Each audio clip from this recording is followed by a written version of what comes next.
Hi, everyone. This is Tina Ramirez, and I am really excited to have with me a very good friend and someone I've known for many years, Mr. Mauloud Said.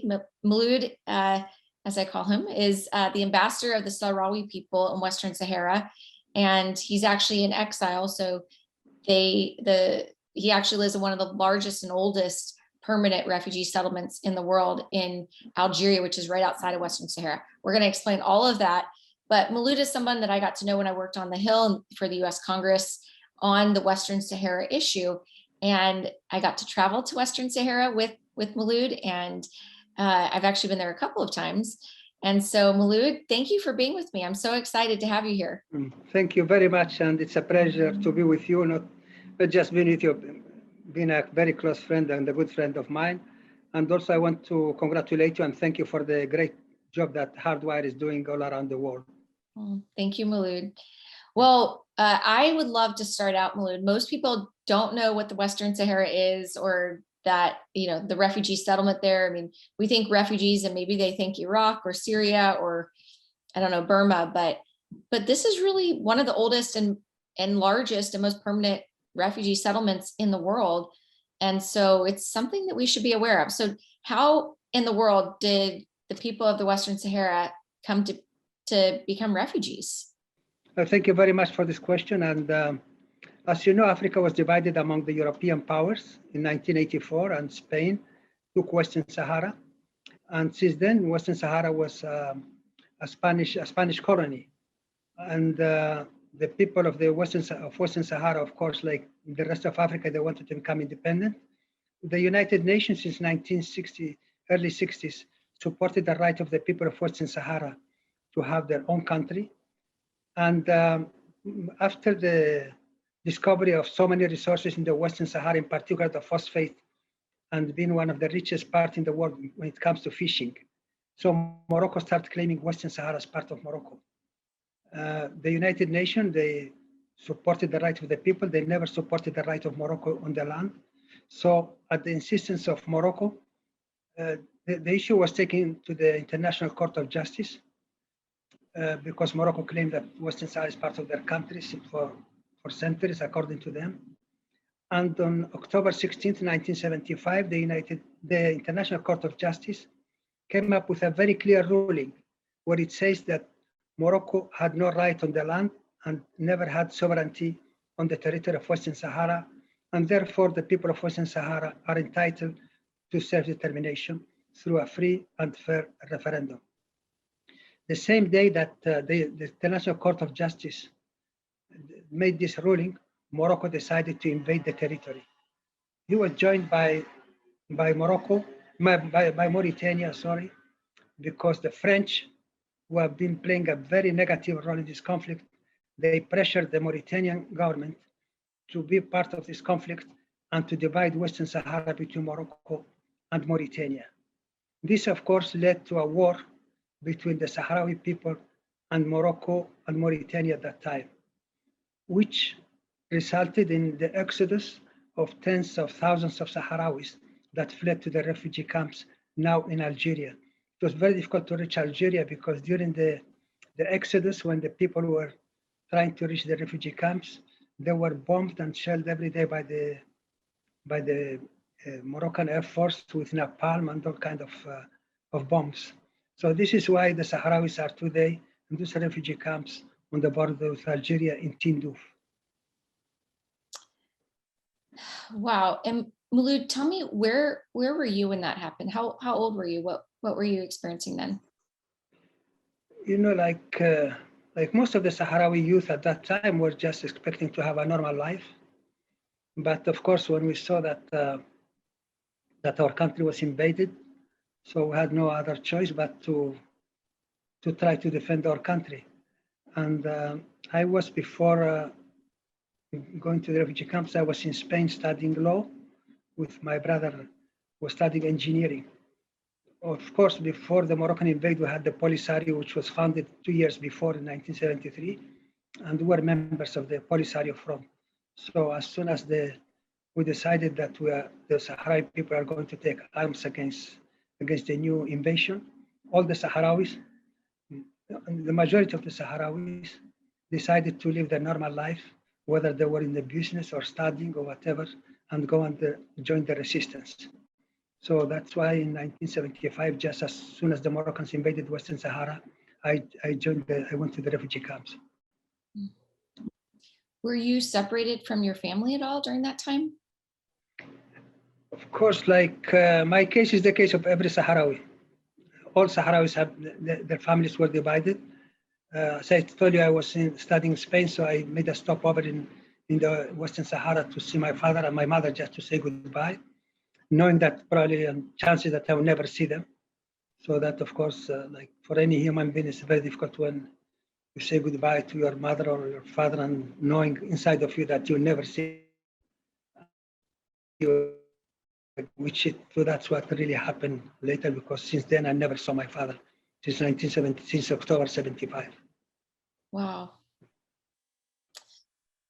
You know, that's Yes, older than this I is was. That was before I was that born. not only me, but most of the Sahrawis went through the same situation. I mean, I can't even imagine, because that's longer than, I was born in 1978. So 3 years before that, literally for like 45 years, there's been a separation between the people that were left behind in Western Sahara and the people that fled across and that are now literally living in a permanent refugee camp in Algeria. Just, can you visually help people understand? So between the Western Sahara and these camps, what exists along that border? I mean, right now there is exactly as we speak today, the country of Western Sahara is divided in two. One part is under the Moroccan occupation, and the other one is under the sovereignty of the Sahrawi government, the Sahrawi Republic.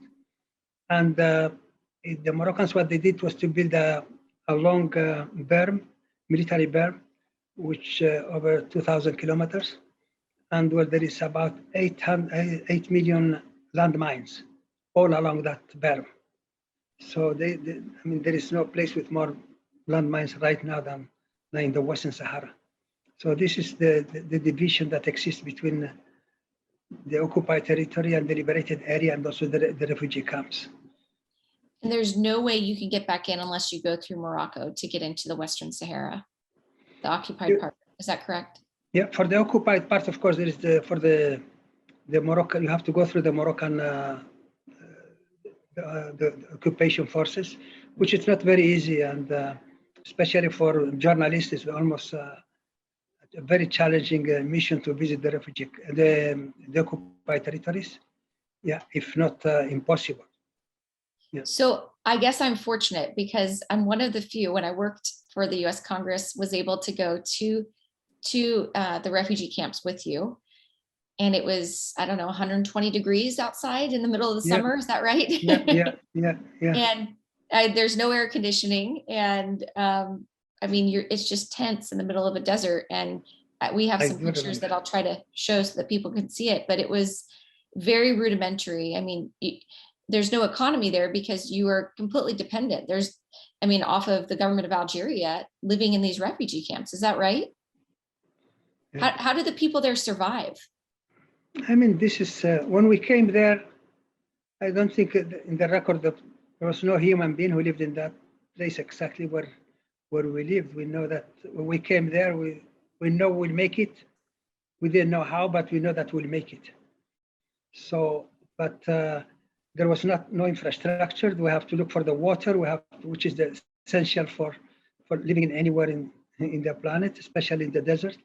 And so it was very, very challenging to start the refugee camps there, and for people coming from the coast, because most of the people are coming from the coast of Western Sahara, the Atlantic coast, and people who have coming from homes, from the comfort of the houses. So it's a big challenge, but that's just to prove the will of the people, the determination of the people that made it possible. So at the beginning, we knew that was difficult, but also we had the confidence that we'll make it. Yeah. And we always believe that when something happens, it doesn't happen by chance, but it was meant to happen. So for some reason, and that we just believe that the God is with us, and with the help of the Lord, we're able to make it all these years. So as I mentioned, I was able to go visit the camps with you, and it's just an unbelievable experience to see how the people in the camps and the president of the Polisario that I got to meet and everyone there, makes it work. It's phenomenal, and how they are able to have schools and the things that you're able to do there. It's remarkable. But I also had an opportunity, as you know, to go to the Western Sahara. And so, I was, after visiting the camps with you, the Moroccan government wanted me to see the other side. And so I coordinated a trip for the US Congress with several other congressional staffers that worked in the House on, both sides of the aisle, both Republicans and Democrats. And I remember, visiting Morocco, which of course is beautiful. And then they took us for a couple of days into the Western Sahara, where we got to sit and meet with families that hadn't left.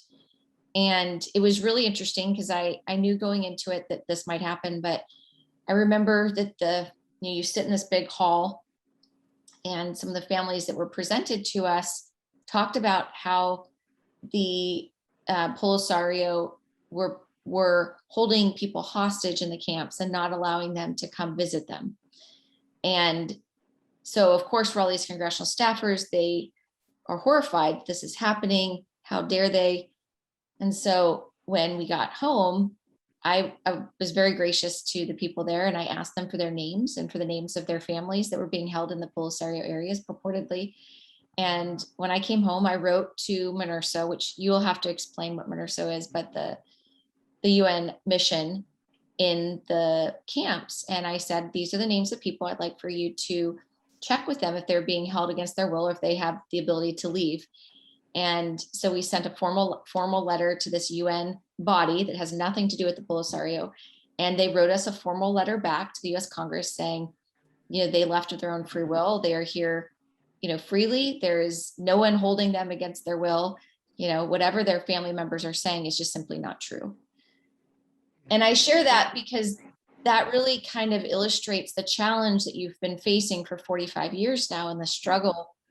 And Mauloud, you have been fighting for your freedom for 45 years. This is it's an incredible amount of time.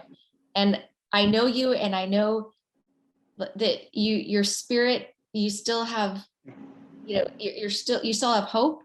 And so I want to kind of go back a bit and just tell me, what motivates you to do this work? What is it? Because for 45 years, most people would be so discouraged. What is it that keeps you motivated? Yeah, I think when somebody invades your home, you have no other choice but to fight for your home. That's what happened also when somebody invades your country. So I don't see my life living a life and accepting the fait accompli of Morocco occupying my own country. So this is my daily. It's a commitment that every Sahrawi has, not just me. And we believe that our life would not have any meaning without having our country and our dignity. So, and that's why we have been, this is the commitment we had from day one. Maybe if it changes, it changes to a stronger commitment, more than before. So I feel today much more committed to my country and to my people and to my issue than I was in 1975 when I first came. So this is just a matter of survival for us. It's a matter of survival for our people, our entity. So it's not an easy thing, but this is the determination, and this is what made us keep fighting for the last 45 years. And today we are very hopeful that we will reach our objective. And I know how hard you have to work, because every 2 years, there's a new Congress. Every 2 years, as the ambassador, you've got to build new relationships. You've got to re-educate people about what's happening in Western Sahara and in the camps, what the agreement all the way back to the 1975 was for self-determination, why it still remains relevant today. And I know how, with many other examples in history, people claim that they try to wait you out. They think over time, well, if we just say that we own this area enough, then you'll believe it. But you haven't given up. So can you share for me, back in the 70s and 80s, when the fighting was pretty fierce, Tell me how it impacted the people. Can you share a couple of stories about families that were displaced or the violence and how it affected them? I mean, this has affected almost every family in the refugee camps today, or every family in the occupied territory today, have been affected by this occupation and by the war that resulted in the occupation. You mentioned that there was war during these years, but also I just wanted to let you know that since the 13th of November last year, we have resumed the war against Morocco. So the war is again there, and just like before. So because we believe that we're not going to give up until the whole territory of the Western Sahara is free. So, but beside the division of families as a result of the occupation, also the death of so many people who died in the war, not just the military, but also the civilians who were killed by the Moroccan shelling, especially during the time when people were trying to reach the refugee camps. So this has changed the life of every Sahrawi. The fact that you are living as a refugee is not something that we wish to anyone to have to go through that experience of being refugees. But if you are doing it for a good cause, I mean, if it's 1 year or 40 years or whatever, it's worth if we're doing it for a just cause, like in our case. So this is, as I say, this has an impact on each family, and people are dying from each side because of natural death without being able to say goodbye to the other one because they are on the other side. So this is just one of the parts of the tragedy that that we are living in the region. So when the Sahrawis fighting, if they were captured, can you help me better understand what happened to them? I mean, we still have prisoners of war that they're unaccounted for, and that the Moroccans, they don't want to tell us where their whereabouts.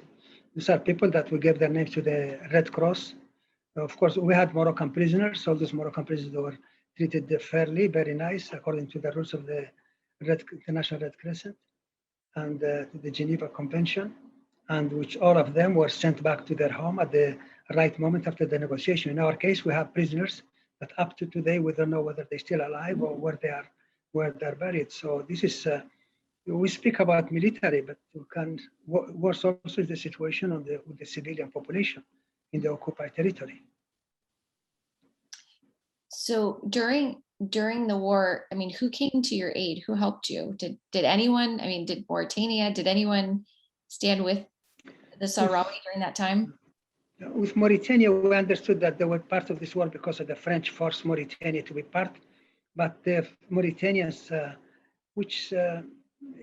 people who are very close to us in all sense. I mean, ethnically, we're the same people as Mauritania. So it was against their nature, this kind of war between two brothers. I mean, we have families. I mean, we share everything with Mauritania. Our culture, the language, the customs, everything with Mauritania. And so it's a war which was against the nature. Unfortunately, it didn't stay long because it wasn't not logic, that kind of war between brothers. And so Mauritania pulled out of the war. We had the ceasefire in 1978, and we signed the peace agreement with Mauritania in 1979. And today, Mauritania recognized not just the Polisario Front, but recognized the official government of the Western Sahara, which is the Sahrawi Arab Democratic Republic. The neighboring country, also Mali, recognized the Sahrawi government. Algeria, of course, which is our one strong ally of the people of Western Sahara, and the rest of the African countries. We are a member of the African Union as an independent, not just a member, but we founded one of the founders of the African Union as an independent sovereign state. And in Africa, we have many countries that they are supporting, whether it's Nigeria, South Africa, Kenya, you name it. I mean, the list is so long. Can you tell me about Aminatou Haidar? So she was, she's a famous Sahrawi activist who was given this prestigious award in 2019 for her work. She's somebody who suffered. Can you tell me a little bit about her and her fight for the freedom of the Sahrawis? Yeah, Aminatou Haidar, she was even, I think, 18 or 19 years old when she went to a peaceful demonstration in the occupied territories. She went to demonstration, and after, for 4 years, her family never knew what happened to her. That's 4 years. 4 years she was disappeared. People didn't know whether she was killed or she's still alive. So when she was released 4 years after, she came with, because she spent 4 years blindfolded and tortured. And so she came out of that with health problems, that's still having those health problems until today. But she's one of the symbols of the resistance. That happened many years ago. She was given the award, also the JFK Human Rights Award, and she was given the New York City Courage Award, Civil Courage Award, and many other awards. As I said, this happened some years ago, but we're speaking today in another situation, which compared to it, it's a situation of a young lady by the name of Sultana Khaya, where she was beaten very badly. In fact, it was documented. Human Rights Watch and Amnesty International, they are very active working on her case. And as we speak today, she's still, for the last 8 months, she cannot go out of her home. The police broke into her home. They beat her mother. They rape her, and they rape her sister. So, and this is just something that happened a few weeks ago. So the Moroccan practice did not change what they did in the times when they took Aminatou Haidar. They're still doing it today in 2021. So the practice of the Moroccans is very well documented by even the State Department. They have been mentioning this human rights violation. We have a group of Sahrawis that, for the mere fact of organizing a peaceful demonstration outside of the capital of the occupied territory, Western Sahara, El Ayoun, they organized a camp, peaceful camp, where there were about 27,000 people in that camp. So the leaders of the camp, some of them, they were just not even the leaders, they came to be part of the camp. They were taken to jail, they were taken before a military court, and some of them, they were given life sentence. Without having a weapon, without having a bomb, without doing any terrorist act, without doing any violence, just in a peaceful demonstration, they were taken before a military court. Because the problem we have in Western Sahara is that we're facing a regime, we're not facing a country like Sweden or a normal country. We're facing a regime like Morocco, where there is no respect for the human rights. And just look at all the human rights organization reports on Morocco. And unfortunately, they are violating human rights in their own country. So imagine what they're doing in an occupied territory. Mauloud, why do you think that the violence, in the conflict between Morocco and the Sahrawi reignited in this past year, and it's just gotten so much more violent in the last few months? Yeah, the reason is that we had the ceasefire since 1991. We committed to, in exchange of the ceasefire, the United Nations and the African Union, Organization of African Unity at that time, they committed to organize a referendum for the people of the Western Sahara. So we had the ceasefire starting on September the 6th, 1991. Mm-hmm. And the United Nations, they did set up a mission. That mission is to organize a referendum in the Western Sahara. It's called MINURSO, which is the UN mission for the organization of a referendum in Western Sahara. It's in Spanish and French, the name. But MINURSO is mission of the UN for the referendum in the Western Sahara.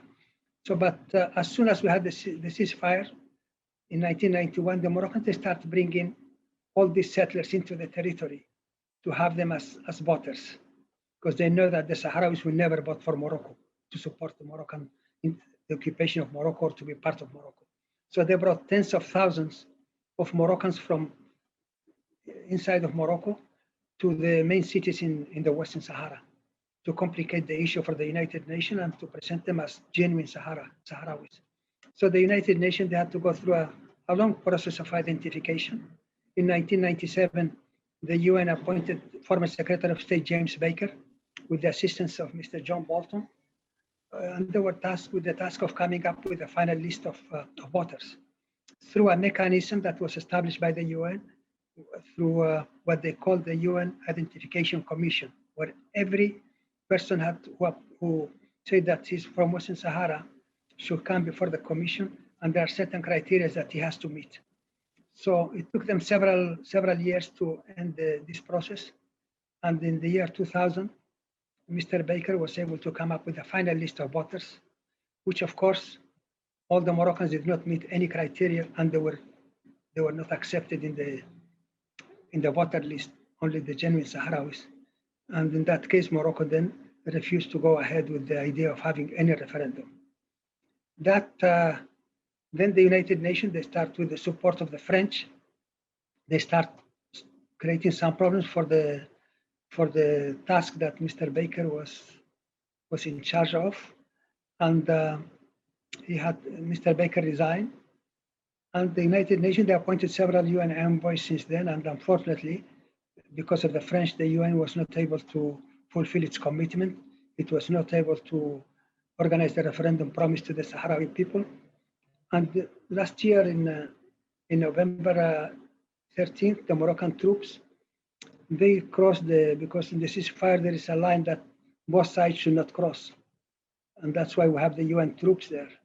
So it happened that there was a group of Sahrawis demonstrating in front of the berm, of the military berm, but they were on the side of the liberated area. So the Moroccans, they made the mistake of coming out to try to take them, and they brought their troops outside of the berm, violating the ceasefire.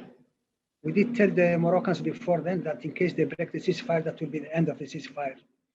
So, and that's why the resumption of the war, and now there is no more ceasefire.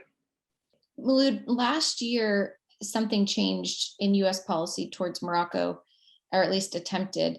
And, until I guess that point, no country had ever recognized Moroccan control over Western Sahara. Is that correct? So no one, like I know with Kosovo and with some other areas, people recognize these states as legitimate states, but that never happened with the Western Sahara.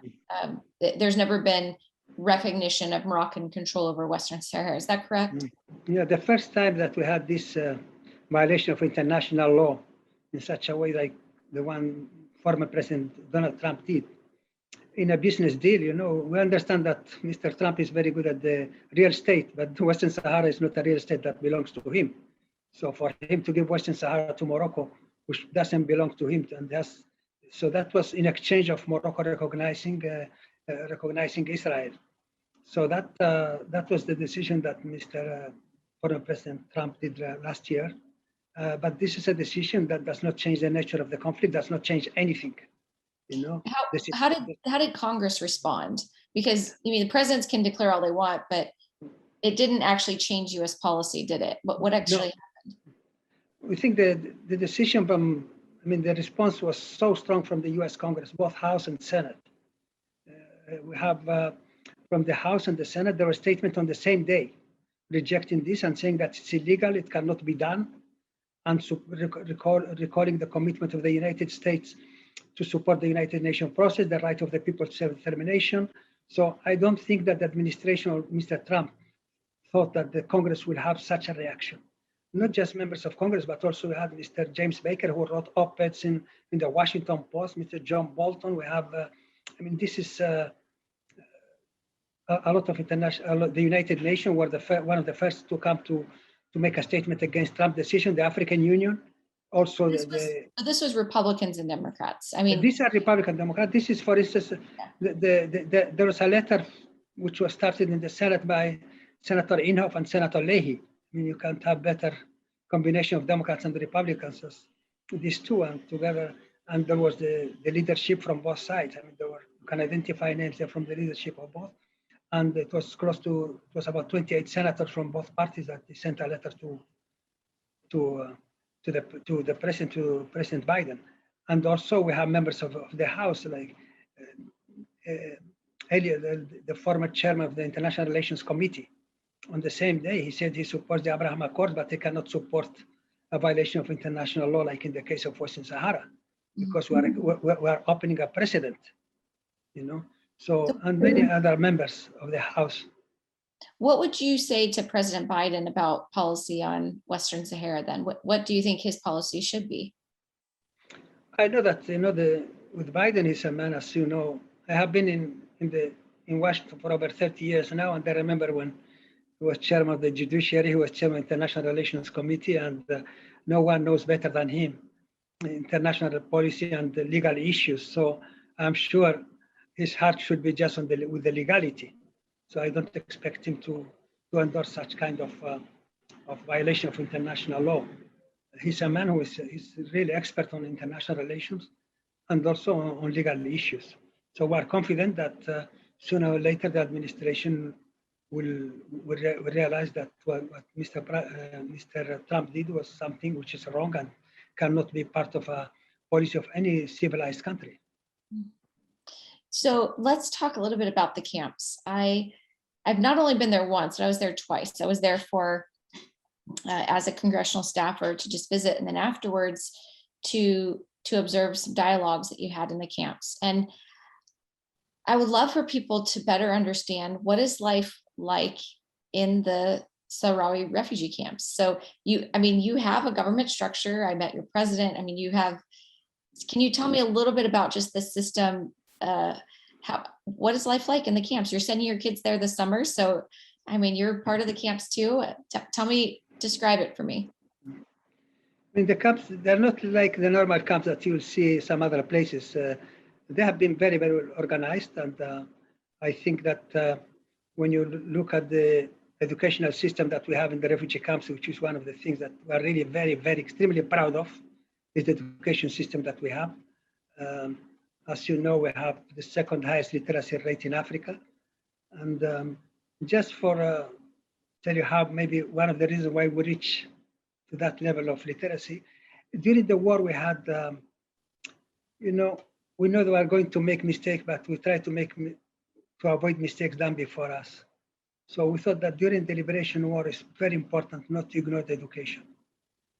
And one of the things we did at the beginning was to open schools, and there are not too many trees in the desert, but sometimes when we find the tree, that we used to have schools under trees before we had the small schools that we were able to build later. And also something very important is the fact that during the war, normally children, they grow up with hearing about people dying, about people wounded, and so on. So we thought that's going to be it will impact the future society, future generation. So we decided at one point to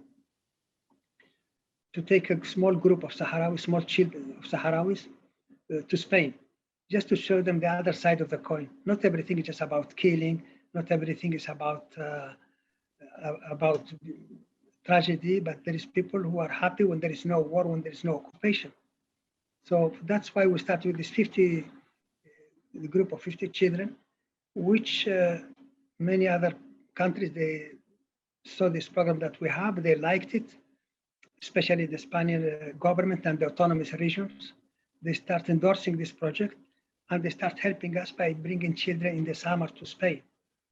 So start bringing a few hundreds at the beginning, and later thousands, and not just to Spain, but also to Germany, Austria, Italy, France, England, and even to the United States, even to Wisconsin, North Carolina, Texas, and so on. So this is, and then what happens is that the children, for them to go to these programs, they have to go to school. So that's why all kids, they go to school, because that's the only way for them to go abroad in the summer. Now we reach, at one point, we reach a peak of 12,000 kids that were able to airlift in a summer to spend their summer outside. Most of them, they stay with host family. Of course, this host family, at the end, they become like ambassadors of the issue also. But this at the beginning our intent was at the beginning just to send the children outside to see that there is another kind of life, and not everything is just about killing and war and so on. But at the end, it resulted in something like this, like having the children fighting for a seat at school, making sure they get the best grades, because the best grades are the ones that go abroad. And that leads us to having this result of such high literacy rate. And also, right now, most of the people under the age of 40 or 45, most of them have visited a European country within that program, because we started it more than almost 30 years ago that we started this program. So these are the end, the benefit. We didn't know that we're going to have all these benefits. And also it creates also some kind of tolerance and to get to know the rest of the cultures. Well, it's amazing. And I mean, it Yeah. means that they're prepared for self-government when that does happen. Yeah. So Yeah. it's, Yeah, and also another issue is the health also, which has been the preventive medicine has been the basic for us, and that's as you said, what we're trying to do is to touch the ground running once once Morocco is out of the territory, and we're able to form all kind of we have doctors, engineers, you name it. I mean, during all these years, and we're very proud of the kind of people that we're able to come up with during all these years, the education and how prepared they are. Mauloud, can you share with me a little bit about the form of government that you've adopted in the camps and what, how it's evolved since the beginning? I know that's something people, often wonder about. And so what it would look like, what form of government it would look like, when you do achieve freedom. I believe that after the suffering of our people, you must give them the best system you can. I mean, after what they had to go through, there is no reason to give to the people the best system possible because they deserve it.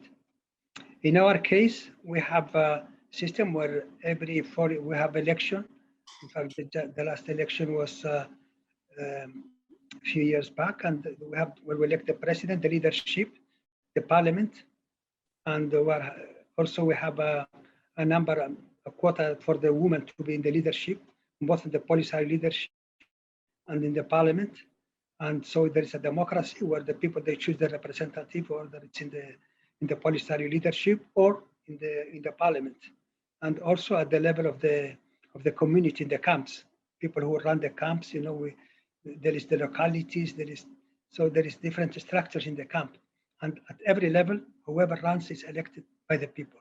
So that if they have to complain, they have to complain to themselves or elected that person.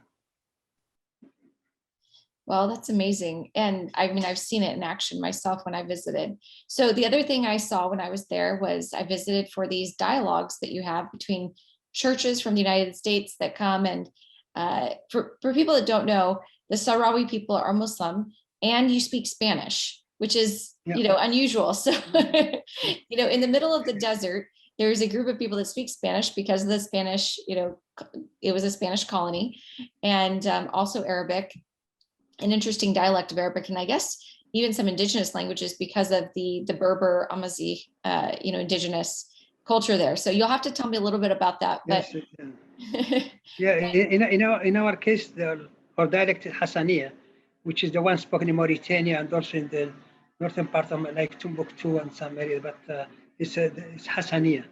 This is the dialect of the Sahrawis that we have. But so the dialogues. Tell us about the dialogues. What are these dialogues for? Yeah, the dialogue. It's after September 11, we realized that many of these problems that exist. People they say there's a problem, civilization problem, and so on. But we believe that just a matter of people not knowing each other. So we decided to start inviting churches to the refugee camps because we believe that when a Christian and a Muslim or a Jew, any confession, they sit down together, they spend time together, they break bread together. At the end, they don't look at each other according to their religion, but they look as a human being. So this is one of the reasons why we start having churches in the refugee camps, organizing running the schools. And these are churches who are very respectful of our culture, the ones who are there. So, and now we have in 4 camps, we have English schools that are run exclusively by American churches. But as I said, these are churches that they're coming there, respecting the culture, and respecting the religion of the people. And the Americans who are there, they are integrated in the society to the point that we have American children born in the refugee camps. Mm. They were born in the refugee camps. Americans were born in Tindru, in the camps. So this is, I think it's a first. And so they just become part of our society. And then we pass to the next step, which is to have a kind of a dialogue where you have people from our region meeting with churches coming. At the beginning, it was only from the US, but at the end, they were coming also from Europe. They will spend 3, 4, 5 days together, just speaking whatever they have in common and leaving aside whatever differences they are. And at the end, they find they have more in common than differences. So, and it was led by a church in Wisconsin that started all this program, by Janet Lenz. She's the person who really started this program. And the first time we had it for almost over 10 years now, but last year, of course, there was nothing because of the pandemic. So everything was canceled, but hopefully, if not this year, next year it will resume the dialogue, because we believe it's very important. It's also good for us because it helps us with the tolerant, to have a tolerant society. Can you give me an example of anything you've seen with some of the kids that have, or the individuals that have gone through the school or the dialogues, just the impact that you've seen? I mean, just most of the people who take part in the dialogue, these are people who are who have some kind of knowledge about whether it's Quran or the Bible, or so are the people who really know the, and for them, we had the first dialogue we had. It was just a start, the first experience. It was a very small group. We're very small. The second one was getting much, a little bit bigger. Then we invited people from other countries, and now it's becoming where people they have to register, because for the kind of this dialogue you cannot just to have an open door, because the issues that they have their own agenda that they put for the debate, and that they have to be prepared for it. And so this is one of the most successful programs that we had, and we hope to keep it alive. But I know there are many people there in the camps that they want to be part of this, but you cannot have just anyone who wants to come in, because there is an agenda, and I believe that this year it will be a little bit difficult, but next year it will be, unless they want to start it early instead of October, maybe start it first part of the year next year. Can you tell me, just, living in a refugee camp for over 45 years, how has it really touched the people there to understand and to empathize really with the suffering of other people? How has that impacted them? For anybody who goes through the situation of a refugee, he can only sympathize and empathize with others. I mean, we went through the most difficult, to have to face the shelling of the Moroccan Air Force of civilian camps, to go to the most difficult environment in the middle of the desert, make it for 45 years with the heat that you already know because you have been there, which is extremely difficult, with the infrastructure that you can have in the desert. When we came in with no infrastructure at all the sufferings. So we can put ourselves in the shoes of anybody who is suffering, because we have been there and we're still there. So this is, it's very for us to understand the suffering of anybody. And as I said, it's very easy for us to also be in the shoes of anybody who is suffering. Mauloud, can you just share, as we kind of come to a close, what is your vision for the people of Western Sahara? My vision is that we are people with a lot of hope, conviction, and determination. We know that we are on the right path. We believe in what we are doing. And we know that at the end, the justice will prevail. So we know that Western Sahara will be an independent country. And this is the one for which we are fighting. We believe in, and as I told you, we have the same determination that we had the first day, or even much more. So I am very confident in our future. I'm confident in our people, and I'm very confident in our issue and the justice of our fight and our struggle. Well, I am just so excited that we got a chance to talk and to share the story with people that don't know, because it's one that's always touched me, and I've loved being your friend for so many years now, almost 20 years, and to understand and know and come alongside you, because I can't imagine that 45 years, the resilience of your people. So I look forward to coming there again soon. Definitely, you are welcome. And continuing to help you in this process around the world. So thank you very much. Thank you, and God bless you. Thank you very much. I really appreciate this opportunity. And again, I want to thank Hardwire for the job that you are doing all around the world. Thank you very much. Thank you, Mauloud. Thank you.